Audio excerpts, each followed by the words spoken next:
Direct from our newsroom in New York, in color, this is the CBS Evening News with Harry Reisner substituting for Walter Cronkite and Richard C. Hottelet at the United Nations, Tony Sargent in An Hoa, South Vietnam, Bill Stout at Nellis Air Force Base, Texas, Bob Gregory in Washington, Neil Strasser in Washington, and Ron Hunter in New Orleans. Good evening. The United Nations Security Council has unanimously condemned Israel for its commando raid on Beirut International Airport last weekend. The Council also said Lebanon is entitled to redress for the 13 airliners destroyed in the attack. And it warned Israel that it would have to consider further steps if such acts are repeated. Here are the 4 key points of the Council's resolution as they were read to the 15-member body.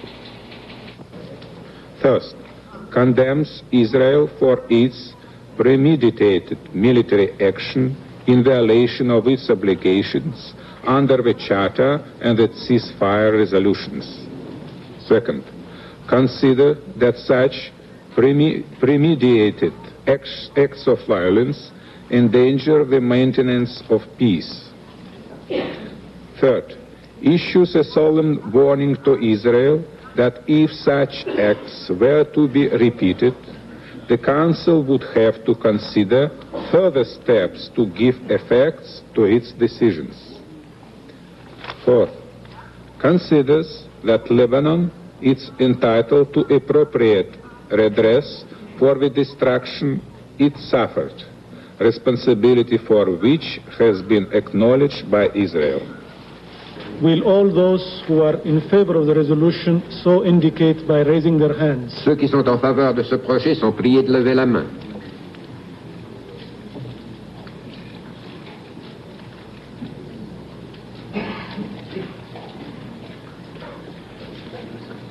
The resolution has been adopted unanimously.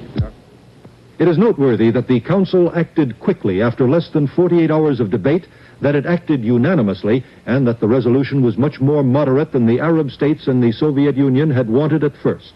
It does not mention compensation for damages, which would have opened a legal can of worms, nor does it speak of sanctions. Lebanon wanted United States support, but the United States would accept no one-sided radical pressure on Israel. It felt that the isolation of unanimous condemnation would sober the Israeli activists and show the Arabs that Washington would support their legitimate complaints. The Soviet Union protested but went along, perhaps foreshadowing further cooperation by the big powers to stabilize the Middle East. Israel's ambassador Joseph Tekoa brushed the resolution aside, however, as disregarding his country's rights, and he declared that Israel's fate would be decided not by others, but by itself. Richard C. Hottelet, CBS News, United Nations. The State Department confirmed reports today that the United States has been in contact with Russia on the Middle East problem. A spokesman said that the proposals discussed were designed to aid the United Nations in its peacemaking efforts. Israeli officials emphasized again that they will not accept any peace terms imposed from the outside. They maintain that only an agreement worked out between the Israelis and the Arabs can solve the Middle East crisis. Jordan has charged that Israeli aircraft crossed into its territory today and attacked a police patrol car on the road to the port of Aqaba. 3 officers were reported killed and 2 wounded. The Israelis said they destroyed the car after it opened fire on Israeli troops who were chasing Arab infiltrators. Israel's Minister of Religion criticized Pope Paul today for a statement expressing grief over the Israeli commando raid on Beirut Airport. The minister said that while the Vatican consoled Lebanon, it, quote, turned a blind eye to the terrorist attack on our airliner at Athens. 1 Israeli passenger was killed when Lebanon-based Arab commandos shot up the plane.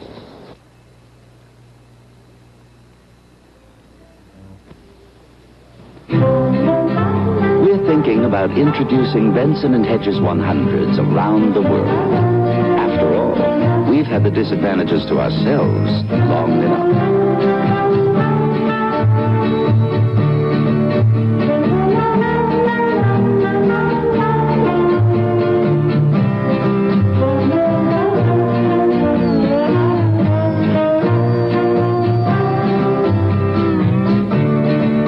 Cigarette that made Extra Puffs popular in America make Extra Puffs popular around the world? At persona, we got a simple directive from our chairman of the board. Our blades have to shave better than any other blades. Better! So, we developed electro-coated persona blades, injector and double edge. Better! Better, yes. President Thieu of South Vietnam said tonight that his armed forces should be able to take over a greater share of the fighting from the Allies in 1969. However, Thieu, in a New Year's message, did not estimate how many of the more than 550,000 American troops in Vietnam could be replaced. This evening, we get a look at some of South Vietnam's best troops on an operation near Da Nang. The reporter is CBS newsman Tony Sargent. A group of South Vietnamese Rangers is trying to flush an enemy unit out of a tree-lined village near some mountains just west of the city of Da Nang.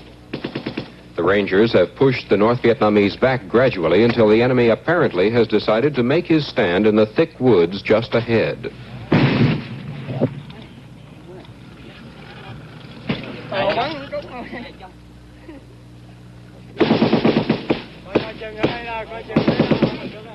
The platoon leader radios for artillery support from U.S. gun emplacements a few miles away.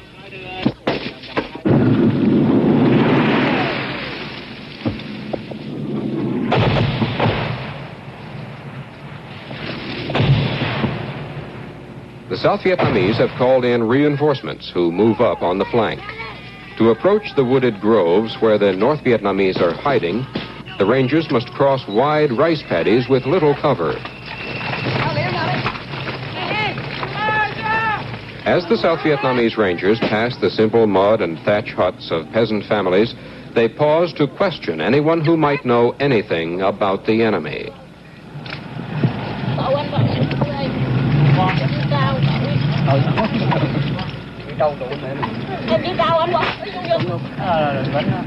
The South Vietnamese Rangers are tough, the elite of their country's army.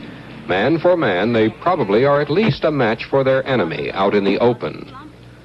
The Rangers are proud of being able to do their own fighting by themselves without U.S. or other allied troops beside them.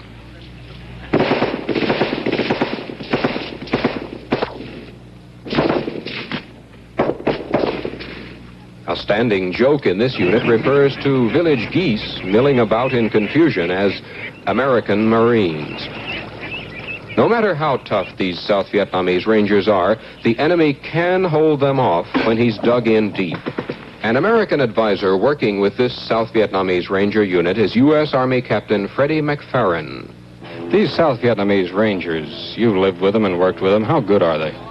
Well, this battalion I work with here, the 21st, is considered to be the best Ranger battalion in Vietnam, and therefore it's got to be one of the best in the country because the Rangers, the elite forces, they're real good. The little people carry a lot and they suffer a lot, and the officers in this battalion are real fine, but they still need the United States, support, artillery, airstrike, and gunships, and such forth. But when they do have their own support, it's good, but they just don't have enough of it, and without our support, mainly medevac and airstrikes, they're really in a hurt because it really slows their process. They're moving down because they have to wait for medevacs, and their medevacs just hardly ever come.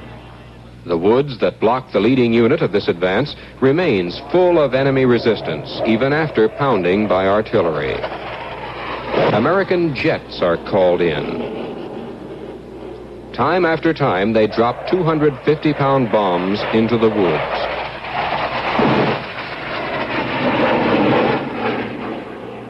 In support of their own troops, South Vietnamese pilots follow up with airstrikes in their old propeller-driven U.S. planes. They are noticeably slower and more awkward than the jets. The business of rooting out the enemy here where he has chosen to make his stand begins to take its toll. The luckier casualties are brought out and are treated by a medic. Up to the time of this battle, this campaign west of An Hoa had cost the lives of 60 South Vietnamese Rangers in about 3 weeks. But the Rangers, or the air and artillery supporting them, reportedly had killed more than 400 North Vietnamese. In the relentless equations of war, those are good results. The South Vietnamese Rangers may not be the very best fighting unit in the world, but some of them at least give all they have. Tony Sargent, CBS News, west of An Hoa, South Vietnam. South Vietnamese units operating deep in the Mekong Delta have rescued an American Special Forces officer who had been a Viet Cong prisoner for more than 5 years. The officer, James Rowe, 30, of McAllen, Texas, is reported in satisfactory condition. A first lieutenant when he was captured, he has since been promoted to major, and it's estimated he will receive $50,000 in back pay. Federal investigators revealed today that more than 5 million gallons of jet fuel, gas, and other petroleum products were stolen during 1967 from U.S. military operations in Thailand.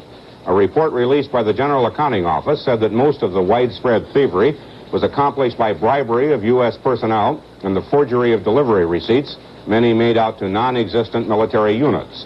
The investigation was made after John McGee, a civilian inspector employed by the Navy, complained of irregularities to Senator William Proxmire of Wisconsin. Senator Proxmire had this to say about the scandal. What has happened is that 52% of the fuel delivered for military vehicles in Thailand during a 10-month period was stolen. It also reveals that 40% of the jet fuel made available for our planes in Thailand was stolen. Now, this is a very, very shocking situation. There's not an indication as yet whether this came into communist hands, but it was stolen. Men are being court-martialed because of it, or have been court-martialed because of it. But one of the saddest aspects of this is that John McGee, who did what I think was a very brave and necessary thing, blew the whistle and stopped it. Mr. McGee was recalled to this country. He was put in a position in which it was clear he would be fired. We inquired about this, and after we inquired, he was reinstated. However, he was not given an in-grade pay increase, which everybody else received and is almost unheard of. So one of the victims of this was the man who had the bravery and the intelligence and the patriotism to stand up and make a complaint. Senator Richard Russell of Georgia suggested today that the U.S. should grant diplomatic recognition to Red China. In a television interview in Winder, Georgia, Russell, one of the Senate's most influential members, said that wars are seldom caused by talking to people, and sometimes they are avoided.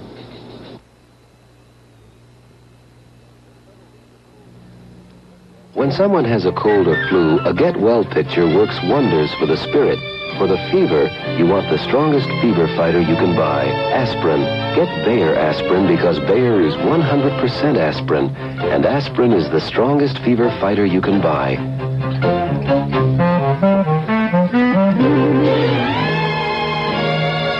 You'll see, a Get Well picture and Bayer aspirin, they work wonders. Here's an important word from Bayer in case the flu epidemic hits your home.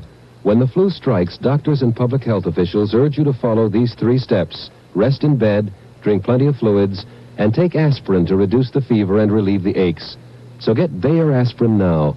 Bayer is 100% aspirin, the world's best aspirin. And aspirin is what doctors and public health officials recommend. For the pains and fever of a cold or flu, Bayer works wonders. The Soviet Union today announced the world's first test flight of a supersonic jet passenger plane, which may go into limited service in 2 years. Called the Tu-144, the swept-wing plane is designed to carry more than 120 passengers at about 1,500 miles an hour. The much-delayed Concorde, being built jointly by Britain and France, has not yet been tested, and a planned American supersonic plane is even farther behind schedule because of design problems. Senator-elect Barry Goldwater today took a test ride in the F-111 fighter bomber and blamed much of the criticism surrounding the plane on what he called stupid bungling in the Defense Department under Robert McNamara. Recently, the Air Force also permitted newsmen to fly in the problem-plagued craft. CBS News correspondent Bill Stout reports from Nellis Air Force Base in Nevada. The most controversial aircraft in U.S. military history. One of the most beautiful, and, according to the Pentagon, the most destructive instrument of war ever created. It's the F-111, the swing-wing fighter bomber that was the pet of former Defense Secretary Robert McNamara.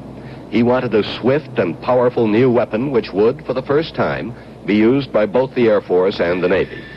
And now, for the first time, newsmen have been allowed to fly in the F-111 to see for themselves the object of years of political and military dispute.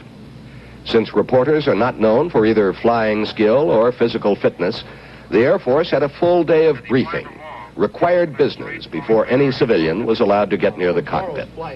The plane has a two-man crew, and the complexity of its equipment keeps both busy, so even the newsmen had certain duties to perform in flight. The two you'd be interested in as far as the navigation computer concerned would be our destination, latitude and longitude. As you know, all maps are, navigation maps are made up using latitude and longitude as the whole world's marked off in. For a plane capable of better than 1,600 miles an hour, even the casual passenger needs careful fitting. I want you to put this on, if you will, please. Which way is the front? This goes on your head like that. Well, how do you put it on? That way? Well, for now, but I can't hear anything. I'll show you better next time. Okay? You still have ears? It's the right side. Yes. After all that, the flight itself. The swing wing extended for takeoff. It works that way for landing, too, letting the F-111 use runways that no other jet can even approach. Some features of the instrument panel are classified, but most are not. And it's no secret, this plane is fully capable of delivering nuclear weapons anywhere in the world.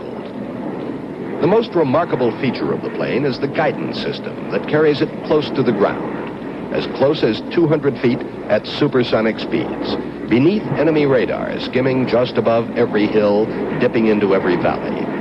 Depending on how close, the pilots call it a Cadillac ride, or Chevrolet, or Jeep. And the newsmen's flight covered all those variations all around Nevada. The argument about this aircraft began in 1962, when the contract went to Texas-based General Dynamics, and some cried politics. The charges shifted to safety earlier this year. 8 were assigned to bombing North Vietnam, and 3 were lost. Twice the planes were ordered grounded. In defense of the 111, the Air Force points out that in the first 15,000 hours of flying, no new military airplane in recent years had a better safety record, and most did a lot worse. The flyers who know the plane resent the criticism of the F-111. Typical was my companion, a man who flew jets in Korea and has done 100 missions in Vietnam, Major Joe Hansard. Compared to the other aircraft I've flown, well, this one is, of course, much more automated. The accuracy in is utterly phenomenal. And, of course, the first aircraft, the very first aircraft, we have a true all-weather, day or night capability, getting to the target without any external navigational aid required to deliver either nuclear or conventional ordnance. First aircraft. Does that mean it's the best we have? Yes, absolutely. But the criticism of the F-111 continues. Here, Bob Gregory interviews one of the chief critics, Senator Stephen Young of Ohio. As a member of the Armed Services Committee, in my view, and I take a very dim view of it, this has been a disaster to our nation. It's most costly when it comes to taxpayers' dollars. I would like to see the entire thing scrapped, and still I know that the Air Force and the team that's experimenting with it at the present time seem to be very enthusiastic about it. Well, how do you explain the Air Force's apparent satisfaction with this plane if it's as bad as you say it is? I know that this is propaganda coming from the military industrial complex, and I think that the Air Force of our country has been sold a bill of goods on this F-111. I hope I'm wrong, and I may be wrong, but I'm quite certain in my own mind I am not.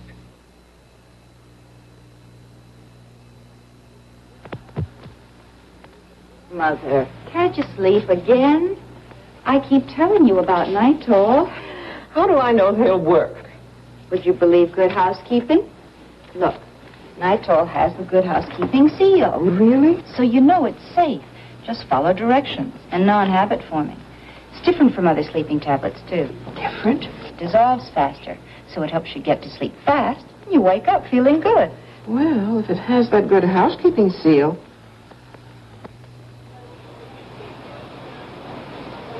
I'm a denture wearer and a dental technician, but I drink 8 cups of coffee a day. I know how coffee stains dentures, so I won't use anything but Polident now. People keep coming back to Polident because no tablet, powder, or paste gives them the cleaning satisfaction of Polident. No wonder dentists surveyed recommend Polident over all other leading brands combined. No wonder denture wearers keep coming back to Polident. Yesterday, Senator Edward Kennedy announced that he will challenge Senator Russell Long of Louisiana for the job of Senate Democratic Majority Whip in the next session of Congress. It was an announcement received with more than passing interest by his Senate colleagues. Neil Strasser reports. In the Senate today, the Happy New Year salutations took second place to the question, ask of all and sundry, what's your count in the Kennedy-Long race? There were many persons counting, but few able to find that either Russell Long of Louisiana or Edward Kennedy of Massachusetts yet had the 29 votes necessary for election at Friday's caucus as Assistant Democratic Leader of the Senate. Each appeared still a bit short, and the best verdict appeared to be it was still very close. In rather un-Kennedy fashion, the Massachusetts senator is represented as having entered the race without advance assurance of victory. He's quoted as saying someone ought to get out there and take some chances to give the party leadership a new look. Kennedy claims the important backing of Vice President Humphrey and Senator Muskie, and Muskie today said he will nominate Kennedy at the caucus. But in Louisiana, Ron Hunter of WWL-TV, New Orleans, asked Long about Humphrey's position. I did talk to the Vice President, and I have the impression that this Senator Kennedy said that the Vice President was for him. He's batting there. Hugh Humphrey has been a personal friend of mine for 30 years, and based on what he told me and what he has to say about it, I would gain the impression he perhaps advised the senator what he thought the various matters were that a person should take into consideration in making that decision to run against me. But I'd be willing to let him cast a deciding vote if I really thought that it'd make that much difference. As a practical matter, though, he's not going to be in the Senate when the time comes. He will not be vice president. We'll have a new vice president. And he won't be voting in the caucus. But do you feel that his support will go to you? Of course, he is the nominal head of the party at the moment. I don't think he's going to get into it. I think he's going to do just what he did the last time I had a fight for this job. Take the attitude that there are 2 or 3 good friends running for the job and hope that the best man would win. Did you feel that this was part of a move toward the 1972 presidential election, or is this a sign of dissatisfaction among Senate liberals with your work as well? Well, I just don't want to say how that would be. Long's aides claim victory is assured. The Kennedy camp is silent. A half dozen or so Western senators may hold the deciding votes, and a deciding factor for them could be Long's influence as chairman of the Senate Finance Committee over the funding of conservation and power projects in their states. Neil Strasser, CBS News, Washington. Tonight we have some film of the world's longest surviving heart transplant patient, South Africa's Dr. Philip Blyberg. He seems unusually camera shy, in fact hostile toward photographers who have not negotiated with his agent. Day after tomorrow, the 58-year-old Blyberg will mark exactly 1 year with his new heart. He's been back to the hospital on and off since the operation, but now appears to be resuming a near-normal life. He's written a book, and since autumn, he has been allowed to drive his own car, even through heavy traffic in Cape Town.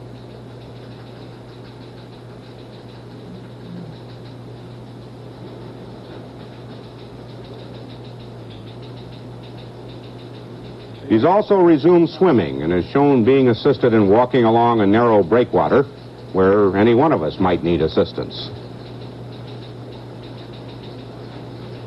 He then dives into the water, a celebrity amid a crowd of onlookers, and paddles about on his back.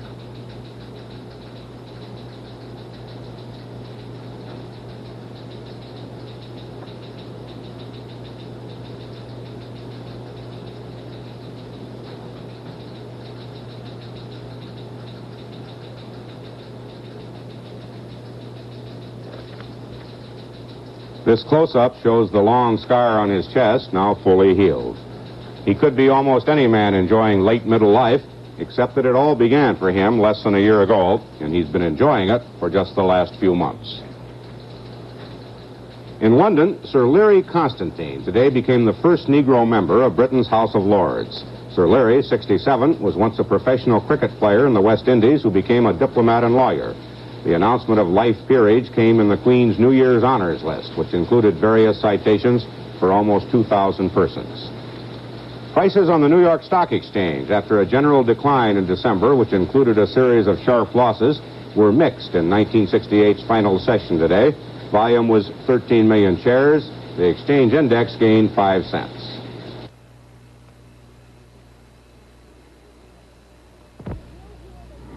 Did you hear that Martha Divers made a better chocolate cake? How? The new Betty Crocker sour cream chocolate fudge cake and frosting. The only mixes with sour cream in both the cake and frosting. Richer, moister tasting cake. Richer, more flavorful frosting. Make a better chocolate cake and the world will beat a path to your door.